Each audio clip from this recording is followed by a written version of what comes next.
We are slowed down sound and light waves, a walking bundle of frequencies tuned into the cosmos. We are souls dressed up in sacred biochemical garments, and our bodies are the instruments through which our souls play their music. Albert Einstein.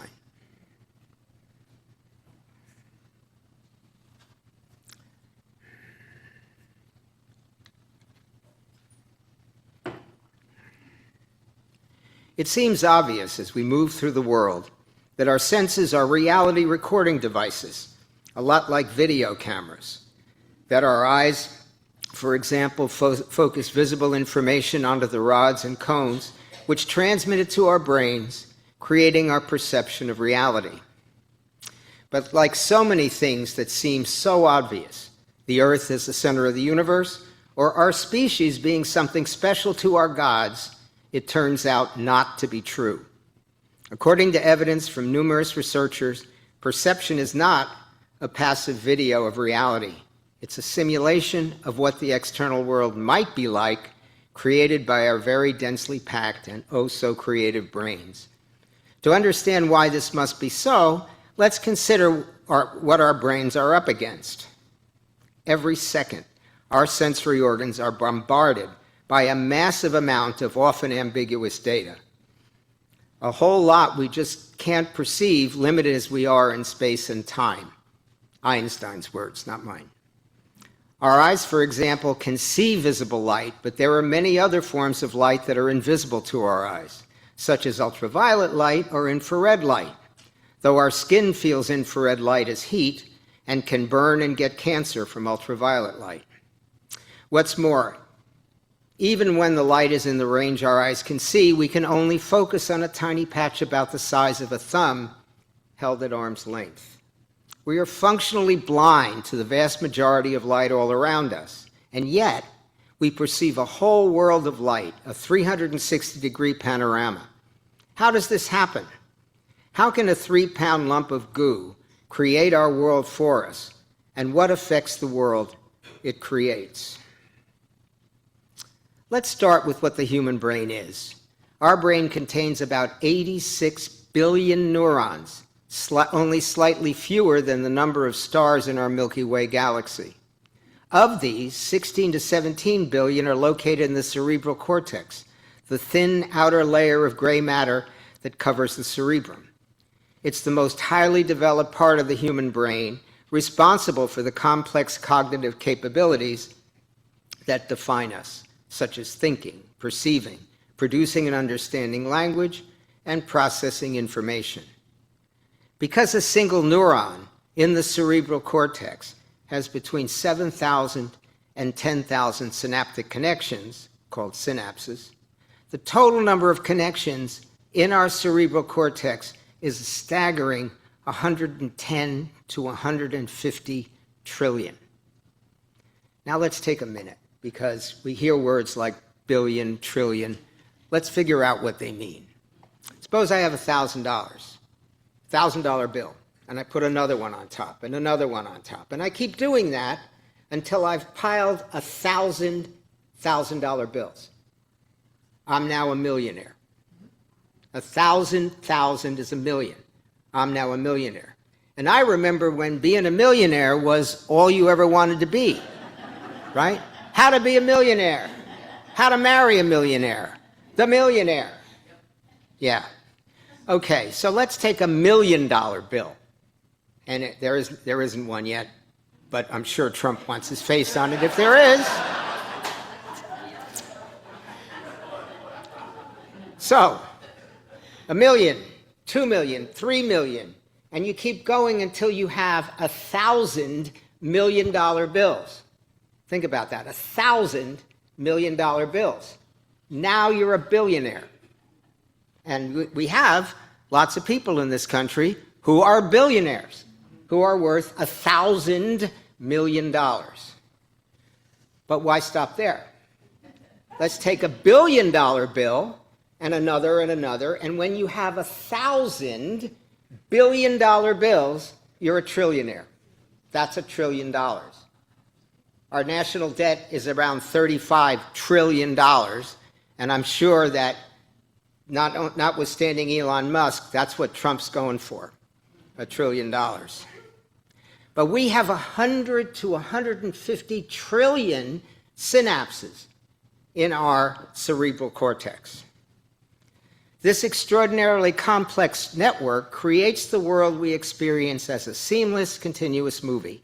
Yet perception is not a direct recording of reality. It's a model the brain builds and constantly updates with sensory information. Through predictive processing, the brain generates an internal picture of the world based on past experience, statistical probabilities, and significantly prior expectations. It then projects that model outward, deciding what we perceive. When sensory input contradicts its prediction, the brain adjusts the model to fit the new information. The picture it projects is not what is out there, it's the brain's best guess. Neuroscientist Anil Seth describes waking reality as a form of controlled hallucination. What's more, the brain is not trying to produce the perfect picture of reality. It is producing what it deems as the most effective version for our survival. Let me say that again. It projects what it deems to be the most effective version for our survival. If perception is the model our brain builds, consciousness is the mysterious, subjective reality experiencing that model. How does our brain do that? In the fields of neuroscience and philosophy, this is known as the hard problem of consciousness. It is relatively straightforward for scientists to solve the so-called easy problem, mapping the neural correlates of sight, tracking the neurochemical cascades of dopamine, or measuring the electrical impulses traveling across those billions of neurons. The hard problem asks a deeper question. Why should any of that physical processing feel like anything at all? How does a complex network of biological tissue give rise to the subjective texture of existence, the vividness of a sunset, or the ache of nostalgia? How does matter become meaning? The short answer is no one knows. What is clear is that how it feels to be you is a central feature of the conscious experience, and that experience directly affects the world that you perceive, and by extension, the life you live. The predictive models that dictate our perception and the consciousness that experiences it are deeply influenced by the stories we tell ourselves. We're beings hardwired for narrative. The human brain uses narrative as a high-level cognitive framework to organize cause and effect, predict social behavior, and most importantly, ensure survival. But because our perception relies so heavily on top-down predictions, the overarching stories we believe about ourselves act as powerful filters.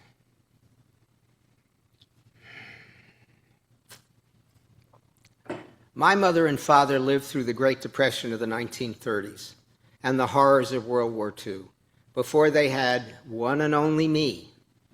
I can see you out there saying to yourself, "Oh, now I get it. He's an only child." She was in her late 30s in 1947, and you won't be surprised to hear that I turned out to be a bit of a handful. But the trauma of their histories meant a lot of their touchy-feely had been turned off. A child of German immigrants, my mother learned early on to keep her emotions to herself. I never saw my mother and father kiss or hug or do any of the other normal gestures of affection. Finding out what sex was threw me for a loop. I was certain I was conceived some other way. When I spoke at a high school assembly and embarrassed my favorite teacher, the principal recommended that we see a psychiatrist who pronounced that I lacked parental love. Not an easy thing for my mother to hear, but true nonetheless. And it meant that the story I told myself was that I wasn't worthy of love. 2 marriages, 2 divorces, and several failed relationships later, it's clear that that story influenced how I perceived the world, and not in a good way. It meant that I felt that any disagreement or argument would end things, so I suppressed my feelings and kept trying to please.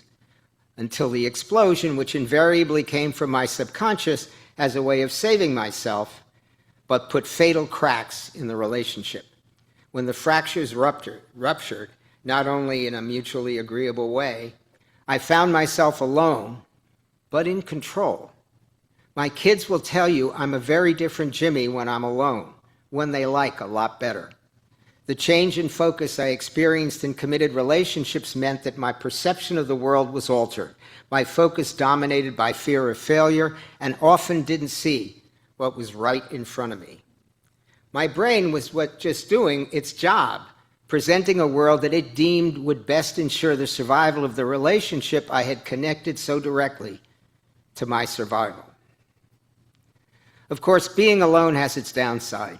I miss the affection, trust, and love of a partner. My connection with my kids and grandkids is better than ever, something we're all grateful for.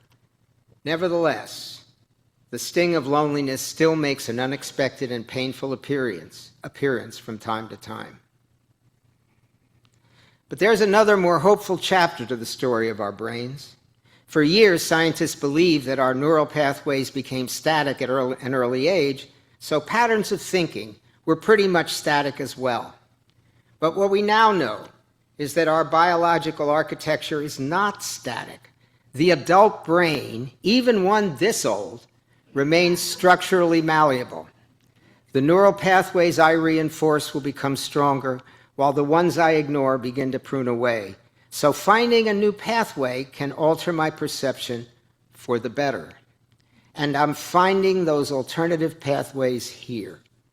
Like many of you, I rush here each Sunday to feel the warmth of this community.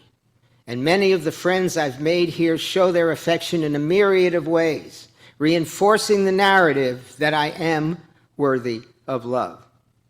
I'm nobody's number one, but I'm someone my friends respect and care about as a kindred spirit. That narrative does not require constant paranoid vigilance, so the picture my brain can come from a different brush. Embracing the love of my friends here can mean that if I ever get involved again, feeling their love will reinforce my belief of my worthiness of hers. What's more, when we gather in community on Sundays in Quest and the service, or in chalice circles, fundraisers, or committee work, we're not just engaging in social ritual, we are intentionally altering our cognitive environments, challenging the default maladaptive scripts of isolation, cynicism, or unworthiness that our culture reinforces every day. When I embrace the love I find in this community, I challenge the high-level narrative, emphasizing a different path of neurons, thereby altering the day-to-day perceptions of my life. It's an ongoing process, I'm not going to lie. But it gives me hope to know that this change is possible, and my friends are the vehicles that can drive me there. May we leave this place with a renewed appreciation for the brilliant biological creation we are, and the immensely complex 3-pound marvel we carry above our shoulders. May we be curious about the machinations of our minds, thorough in examining the filters through which we view the world, and intentional about the narratives we choose to emphasize. Let's build stories that expand our perception, deepen our empathy, and honor the magnificent unfolding mystery of consciousness made manifest by our resilient brains. May it be so.